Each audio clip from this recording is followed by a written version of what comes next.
Pulsation 0 ಇತ್ತು ಅಥವಾ -1 ಇತ್ತು ಅಂದ್ರೆ ಪಕ್ಕಾ ಲಿವರ್ ಕೋಲ್ಡ್.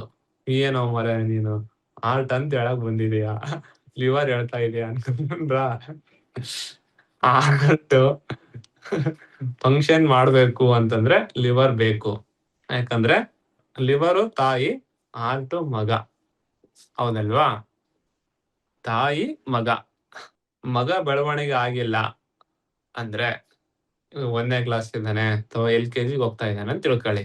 ಬೆಳವಣಿಗೆ ಆಗಿಲ್ಲ, ಸಂಬಂಧಿಕರು ಬರ್ತಾರೆ, ಮಗಕ್ ಬೈತಾರ, ತಾಯಿಗ್ ಬೈತಾರ.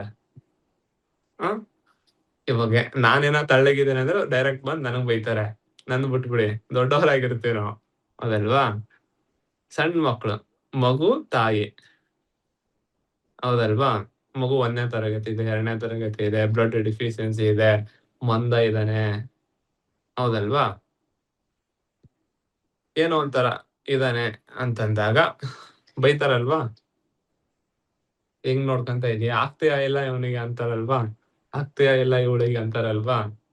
ಅಂದ್ರೆ ಹೃದಯಕ್ಕೆ ಕಾಯಿಲೆ ಆದ್ರೆ, ಮಗನಿಗೆ ಮಗಳಿಗೆ ಕಾಯಿಲೆ ಬಂದಿದೆ ಅಂದ್ರೆ ಅಲ್ಲಿ ಪೋಷಕರ ತೊಂದರೆ ಇದೆ ಅಂತ ಅರ್ಥ. ಪೋಷಕರಂದ್ರೆ ತಾಯಿ ಆಗಿರ್ಬೋದು, ತಂದೆ ಆಗಿರ್ಬೋದು, ಸಂಬಂಧಿಕರಾಗಿರ್ಬೋದು, ನಮ್ಮನ್ನ ಕಾಪಾಡೋರು, ನಮ್ಗೆ ಆಹಾರ ಹಾಕೋರೆ ಪೋಷಕರು. ಇಲ್ಲಿ ತಾಯಿ ಯಾರು ಅಪ್ಪ ಅಂದ್ರೆ ಲಿವರು ಮತ್ತು ಗಾಲ್ಬಡರ್. ಹೆಂಗೆ ಸರ್ ಹಿಂಗೆ ಕೋರ್ಲೇಟ್ ಮಾಡ್ತೀರಾ ನೇಚರ್ ಅಲ್ಲಿ ನೀವು ಅಂತಂದ್ರೆ, ನೋಡಿ, ನೀವು ಮಲ್ಕೊಂಡಲ್ಲೇ ಮಲ್ಕೊಳ್ಳಿ ಒಂದು 3 ತಿಂಗಳು, ವಾಕಿಂಗೇ ಮಾಡ್ಬೇಡಿ, ಮಲ್ಕೊಳ್ಳಿ, ಊಟ ಮಾಡಿ, ಏನಾದ್ರು ಲ್ಯಾಪ್ಟಾಪ್ ಮುಂದೆ ಕೆಲಸ ಮಾಡಿ ಬದುಕ್ಲಿಕ್ಕೆ, ಮತ್ತೆ ಮಲ್ಕೊಂಡ್ಬಿಡಿ.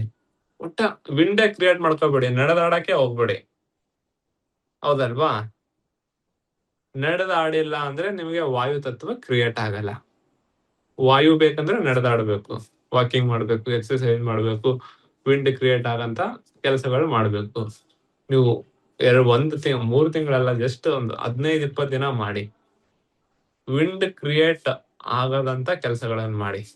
ತಿನ್ನಿ, ಊಟ ಮಾಡಿ, ಮಲ್ಕೊಳ್ಳಿ, ದುಡ್ಡಿತ್ತು ಅಂದ್ರೆ. ಇಲ್ಲ ಸರ್ ಅಂದ್ರೆ ತಿನ್ನಿ, ಕಂಪ್ಯೂಟರ್ ಮುಂದೆ ಕೆಲಸ ಮಾಡಿ, ಮಲ್ಕೊಳ್ಳಿ. ಅವಾಗ ಏನಾಗುತ್ತೆ, ವಿಂಡ್ ಕಡಿಮೆ ಆಗುತ್ತೆ ನಿಮ್ಮ ದೇಹದಲ್ಲಿ. ವಿಂಡ್ ಕಡಿಮೆ ಆಯ್ತು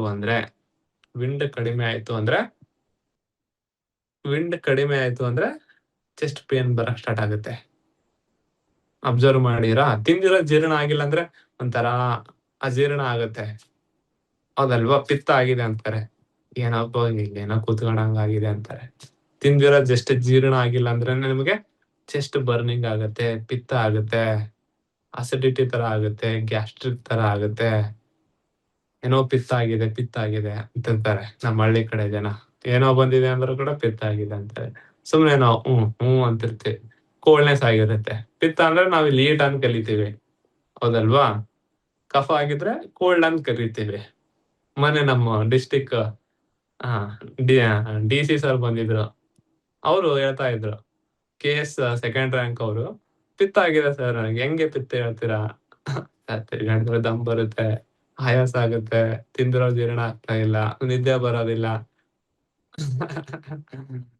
ಪಿತ್ತ ಅಂದ್ರೆ ಏನು ಸರ್? ಅಗ್ನಿನ ಜಲನ? ಅಗ್ನಿ. ಪಿತ್ತ ಜಾಸ್ತಿ ಆಗಿದೆ ಅಂತ ಹೇಳ್ತಾರಲ್ವಾ? ಅಗ್ನಿ ಜಾಸ್ತಿ ಆಗಿರ್ಬೇಕಲ್ವಾ?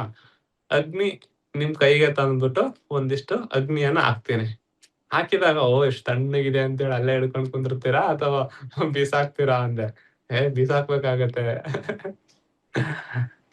ವಿಂಡ್ ಮಾಡ್ಬಿಡ್ತಲ್ವಾ, ಅಗ್ನಿ ತಗೊಂಬಂದ್ಬಿಟ್ಟು ಎಷ್ಟು ತಣ್ಣಗಿದೆ ಅಪ್ಪ, ಇನ್ನೊಂದ್ 1/2 hour ರೆಡಿ ಅಂತೀರಾ? ಇಲ್ಲ. ಕ್ರಿಯೇಟ್ ಅ ವಿಂಡ್ ಅಂದ್ರೆ ತಿಂದಿರೋ ಜೀರ್ಣ ಆಗ್ತಾ ಇಲ್ಲಪ್ಪ ಅಂದ್ರೆ ನಿಮ್ಮ ದೇಹದಲ್ಲಿ ಪಿತ್ತ ಕಡಿಮೆ ಇದೆ ಅಂತ ಅರ್ಥ. ಆಡು ಭಾಷೆಯಲ್ಲಿ ಏನ್ ಹೇಳ್ತಾರಪ್ಪ ಅಂದ್ರೆ, ಗೊತ್ತಿಲ್ಲ ಇದ್ರ ಬಗ್ಗೆ ನಾಲೆಜ್ ಇಲ್ಲ ಅಂದ್ರೆ ಪಿತ್ತ ಆಗಿದೆ ಅಂತ ಹೇಳ್ತಾರೆ. ಅವಾಗ ಏನ್ ಮಾಡ್ಬೇಕಪ್ಪ ಅಂದ್ರೆ, ನಿಮ್ಗೆ ಹೇಳಿ ಪಿತ್ತ ಅಲ್ಲಪ್ಪ, ಕಫ ಅಂತ ಹೇಳಿ. ಕೆಲವೊಬ್ರು ನಂಬ್ತಾರೆ, ಕೆಲವೊಬ್ರು ನಂಬಲ್ಲ. ನಾನು ಕ್ಲಿನಿಕಲ್ಲಿ 4 ವರ್ಷ ಹಿಂದ್ಗಡೆ, ಇಲ್ಲಪ್ಪ ನನಗೆ ಕಫ ಆಗಿದೆ ಅಂದ್ರೆ ಅದನ್ನ ಒಪ್ಪಿಸ್ಬೇಕಾದ್ರೆ ಪ್ರಯತ್ನ ಮಾಡ್ತಾ ಇದ್ದೆ. ಇನ್ನು ಬರ್ತಾನ ಹಳ್ಳಿ ಜನ ಬಂದ್ರೆ, ಸರಿಯಪ್ಪ ಪಿತ್ತ ಆಗಿದೆನಾ, ಪಿತ್ತ ಅಂತಾನೆ ಬರ್ಕೊಂತೀನಿ, ಕಫ ಟ್ರೀಟ್ಮೆಂಟ್ ಕೊಟ್ಟು ಕಳಿಸ್ತೇನೆ. ಗೊತ್ತಾಯ್ತಾ? ಏನಾಗಿದೆ ಅಂತ ಅವ್ರಿಗೆ ಹೇಳ್ಲಿಕ್ಕೆ ಆಗಲ್ಲ, ಅವ್ರು ಒಪ್ಪೋದನ್ನು ಇಲ್ಲ. ಪಿತ್ತ ಆಗಿದೆನಾ, ಸರಿ ಟ್ರೀಟ್ಮೆಂಟ್ ಕೊಡೋಣ ಅಂತ ಹೇಳಿ ಟ್ರೀಟ್ಮೆಂಟ್ ಮಾಡ್ಕೊಡ್ತೀವಿ. ಪಿತ್ತ ಅಂದ್ರೆ ಇಲ್ಲಿ ಹೀಟು, ಕಫ ಅಂದ್ರೆ ಕೋಲ್ಡು. ನೀವು ನಾಳೆ ಟ್ರೀಟ್ಮೆಂಟ್ ಕೊಡ್ಬೇಕಾದ್ರೆ ಕಫ, ಪಿತ್ತವನ್ನ ನೀವು ಡಿವೈಡ್ ಮಾಡ್ಕೊಳ್ಳಿ.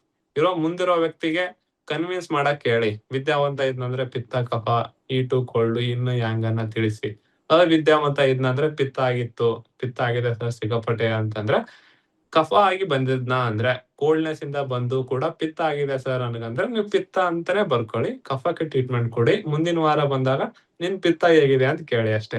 ಲಾಜಿಕ್.